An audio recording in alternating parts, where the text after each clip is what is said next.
सास बहू का अनोखा रिश्ता। सुबह सुबह का वक्त था, तभी आवाज़ आती है, बहू। अरे सपना, कहाँ मर गई? अंदर से आवाज़ आई, जिंदा हूँ माँ जी। तो फिर मेरी चाय क्यों नहीं अभी तक आई? कब से पूजा करके बैठी हूँ। ला रही हूँ माँ जी। सपना चाय के साथ भजिया भी ले आई। सास ने कहा, तेल का खिलाकर मारेगी क्या? सपना ने कहा, ठीक है माँ जी, ले जाती हूँ। सास ने कहा, रहने दे, अब बना दिया है तो खा लेती हूँ। सास ने भजिया उठाई और कहा, कितनी गंदी भजिया बनाई है तुमने। सपना बोली, माँ जी मुझे कपड़े धोने हैं, मैं जाती हूँ। सपना दरवाजे के पास छिपकर खड़ी हो गई। सास भजिया पर टूट पड़ी और पूरी भजिया ख़त्म कर दी। सपना फिर मुस्कुराई और काम पर लग गई। दोपहर के खाने का वक्त हुआ। सास ने फिर आवाज़ लगाई, सपना, खाने को कुछ मिलेगा भी या नहीं? सपना ने अब कोई आवाज़ नहीं दी। सास फिर चिल्लाई, भूखा मारेगी क्या? सपना आई, सामने खिचड़ी रख दी। सास गुस्से से, ये क्या है? मुझे से नहीं खाना इसे ले जाओ। सपना ने कहा, आपको डॉक्टर ने दिन में खिचड़ी खाने को कहा है, खाना तो पड़ेगा ही। सास मुंह बनाते हुए, हाँ तू बन जा मेरी माँ। बहू फिर मुस्कुराई और चली गई। आज सपना के घर पूजा थी तो वह सुबह 4 बजे से उठ गई। पहले स्नान किया, फिर फूल लाई, माला बनाई, रसोई साफ की, पकवान और भोज बनाया। सुबह के 10 बज गए। अभी सास भी उठ चुकी थी। सपना अब पंडित जी के साथ भगवान के वस्त्र तैयार कर रही थी। आज ऑफिस की छुट्टी भी थी। उसके पति अमित भी घर पर थे। पूजा शुरू हुई। सास चिल्लाती हुई, बहू, ये नहीं है, वो नहीं है। सपना दौड़ी दौड़ी आती और सब करती। अब दोपहर के 3 बज गए थे। आरती की तैयारी चल रही थी। पंडित जी ने सबको आरती के लिए बुलाया और सबके हाथों में थाली दी। जैसे ही सपना ने थाली पकड़ी, थाली हाथों से गिर पड़ी। शायद भोज बनाते हुए बहू के हाथों में तेल लग गया था, जिसे वो पूछना भूल गई थी। सारे लोग तरह तरह की बातें करने लगे। कैसी बहू है, कुछ भी नहीं आता, एक काम भी ठीक से नहीं कर सकती, ना जाने कैसी बहू उठा लाए, एक आरती की थाली भी संभाल नहीं सकती। उसके पति भी गुस्सा हो गए, पर सास चुप रही, कुछ नहीं कहा, बस यही बोल के छोड़ दिया कि सीख रही है, सब सीख जाएगी धीरे धीरे। अब सबको खाना परोसा जाने लगा। सपना दौड़ दौड़ के खाना देती, फिर पानी लाती। करीब 70-80 लोग हो गए थे। इधर 2 नौकर और सपना अकेली, फिर भी वहाँ सारा काम बहुत ही अच्छे तरीके से कर रही थी। अब उसकी सास और कुछ आस पड़ोस के लोग खाने पर बैठे। सपना ने खाना परोसना शुरू किया, सबको खाना दे दिया।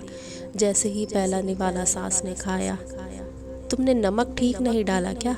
एक काम भी ठीक से नहीं करती, पता नहीं मेरे बाद ये सब कैसे घर संभालेगी। आस पड़ोस वालों को तो जानते ही हो ना साहब, वो बस बहाना ढूंढते हैं कुछ ना कुछ नुस्ख निकालने का। फिर वो सब भी शुरू हो गए, ऐसा खाना है, ऐसी बहू है, वगैरह वगैरह। दिन का खाना हो चुका था। अब सपना बर्तन साफ करने नौकरों के साथ लग गई। रात में जगराता का कार्यक्रम रखा गया था। सपना ने भी 1-2 गीत गाने के लिए स्टेज पर चढ़ी। तभी सास जोर से चिल्लाई, मेरी नाक मत कटवा देना, गाना नहीं आता तो मत गा, वापस आ जा। सपना मुस्कुराई और गाने लगी। सबने उसके गाने की तारीफ की, पर सास मुंह फुलाते हुए बोली, इससे अच्छा तो मैं गाती थी जवानी में, तुझे तो कुछ भी नहीं आता। सपना फिर मुस्कुराई और चली गई। अब रात का खाना खिलाया जा रहा था। अमित के ऑफिस के दोस्त साइड में ही खड़े होकर ड्रिंक करने लगे। अमित चिल्लाता हुआ बोला, थोड़ा बर्फ ले आओ। तो दूसरी तरफ सास चिल्लाती, यहाँ दाल नहीं है। अमित फिर चिल्लाता हुआ, कोल्ड ड्रिंक नहीं है, पापड़ ले आओ। इधर उधर आखिरी में अमित की शराब की बोतल गिर पड़ी और उसके एक दोस्त पर वो बोतल टूट गई। अमित ने गुस्से में 2 झापड़ सपना को लगा दिए और कहता है, जाहिल कहीं की, देखकर नहीं कर सकती, तुझे इतना भी काम नहीं आता। सारे लोग देखने लगे। सपना रोते हुए कमरे की तरफ दौड़ी और फिर उसके दोस्तों ने कहा, क्या यार, पूरा मूड खराब कर दिया, यहाँ नहीं बुलाया होता, हम कहीं और पार्टी कर लेते। कैसी अनपढ़ गंवार बीवी ला रखी है तूने, उसे तो मेहमानों की इज्जत और काम करना तक नहीं आता। तुमने तो हमारी बेइज्जती कर दी। अब आस पड़ोस की औरतों को और बहाना मिल गया था। वो कहने लगी, देखो क्या कर दिया तुम्हारी बहू ने, कोई काम की नहीं है, मैं तो कहती हूँ अपने बेटे की दूसरी शादी करा दो, छुटकारा पाओ इस गवार से। सास उठी और अपने बेटे के पास जाकर उसे थप्पड़ मारा और कहा, अरे नालायक, तुमने मेरी बहू को मारा, तेरी हिम्मत कैसे हुई, तेरी टांगे तोड़ दूंगी। उसके बेटे के दोस्त कुछ कहने ही वाले थे, उसकी माँ ने घूरते हुए कहा, चुप चुप, बिल्कुल चुप, यहाँ दारू पीने आए हो, जबकि पता है कि आज पूजा है और तुम्हें पार्टी करनी है। कैसे संस्कार दिए हैं तुम्हारे माता पिता ने, और किसने कहा मेरी बहू को जाहिल। ज़रा इधर आओ, चप्पल से मारूंगी अगर मेरी बहू को किसी ने शब्द भी कहा तो। अरे नालायक, तूने सपना को बस इसीलिए मारा कि तेरी शराब टूट गई।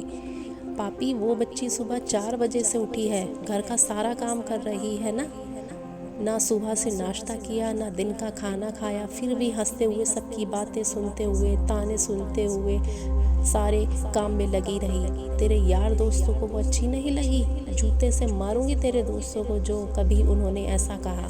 उसके यार दोस्त चुपके से वहाँ से खिसक लिए। अब सास सपना के कमरे में गई और बहू का हाथ पकड़कर बाहर लाई।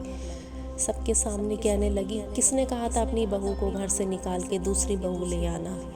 ज़रा सामने तो आओ।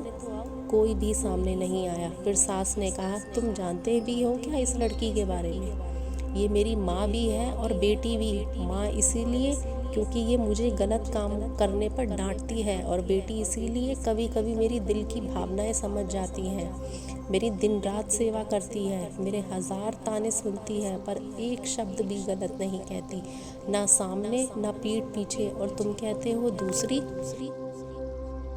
बहू ले आऊं? याद है ना छवि की दादी, अपनी बहू की करतूत। सास ने गुस्से से पड़ोस की महिला को कहा, अभी पिछले हफ्ते ही तुम मियाँ बीवी को भूखे छोड़ घूमने चले गए थे। मेरी इसी बहू ने 7 दिनों तक तुम्हारे घर पर खाना पीना, यहाँ तक कि तुम्हारे पैर दबाने जाती थी, और तुम इसे जाहिल बोलती हो? जाहिल तो तुम सब हो जो कोयले और हीरे में फ़र्क नहीं जानते। अगर आइंदा से मेरी बहू के बारे में किसी ने एक लफ्ज़ भी बोला तो मुझसे बुरा कोई नहीं होगा, क्योंकि ये मेरी बहू नहीं, मेरी बेटी है। सपना सिसकियाँ लेते हुए फिर से कमरे में चली गई। सास ने एक प्लेट उठाई और भोजन परोसा और बहू के कमरे में खुद ले गई। सास को भोजन लाते देख तो सपना ने कहा, अरे माँ जी, आप ये क्या कर रही हो, मैं खुद ले लेती। सास ने कहा और प्यार से ताना मारते हुए कहा, डर मत, इसमें जहर नहीं है, मार नहीं डालूंगी तुझे नई सास चाहिए होगी, पर मुझे अभी तू ही मेरे घर की बहू चाहिए। सपना ने अपनी सास को रोते हुए गले से लगा लिया। सास भी रो दी पहली बार और कहा, चल खाना खा ले। फिर मजाक करते हुए, फिर मेरे पैर दबाने चले आना, और हाँ, ये ख्याल मत मन में लाना कि सास पैर बोलती है किसी दिन मैं इसका गला दबा दूंगी, क्योंकि कभी भी मैं भी यही सोचती थी। दोनों खूब हंसने लगती हैं।